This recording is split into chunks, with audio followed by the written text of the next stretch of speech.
Trish and I have decided it's time for us to do something else. You know, I've missed a lot of those opportunities to spend extra time with family, and we'd like to have a little more time to do that too.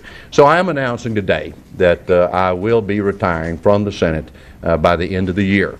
It's not effective today. I want to collaborate and consult with our governor and state officials and with federal officials, and I want to continue to serve in my position as whip in the Senate right to the end of the session and try to be helpful there as much as I can. Let me make it clear, there are no problems.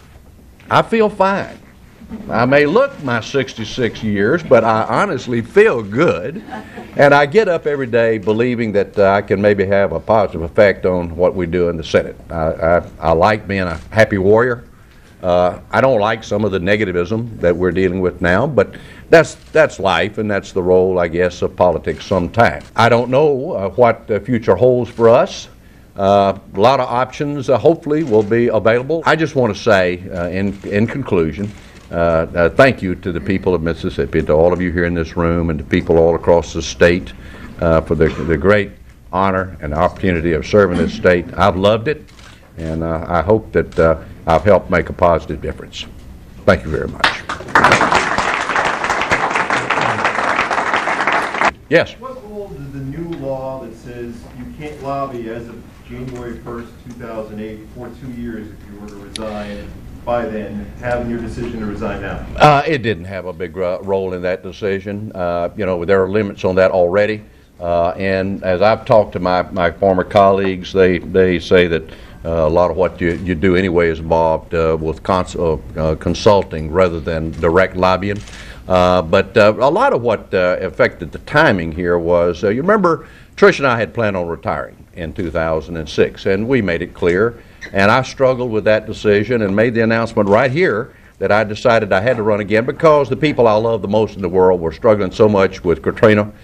We wanted to, we just had work to do. Senator, I understand there's a rule in the Senate that if you're negotiating with a future employer that you must register with the Ethics Committee. Have you been down to that committee yet? Well, I have not yet, but I'm not really involved in negotiations. I've tried to stay away from that. There are some opportunities out there that I want to be able to consider, but I have nothing that we've agreed to or lined up, and I want to look at all of it. It's things that I've wanted to do for years, hadn't been able to do, and we'll see what they are. I might even want to come back and affiliate with a law firm, but I don't know. I don't have any commitments lined up. Yes, sir. Senator, you were in this room 5 years ago, talking about Strom Thurmond in your comments then. How significant is it to you that 5 years later you're able to leave on your terms, having rebuilt your political career, rather than having to end on that note, back note? Well, again, to me, this is a positive event. This is not something that's negative or trying to rewrite history or change history. It is what it is.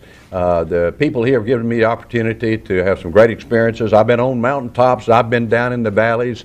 But we have proven in South Mississippi and all of Mississippi, from our governor on down, that we're kind of resilient people. Thank you all for coming and giving me the opportunity to speak to the people here in my hometown and along the Gulf Coast in the Mississippi, and in fact my friends and associates and colleagues from around the country. God has blessed us richly, and I know He will continue to do so. Thank you.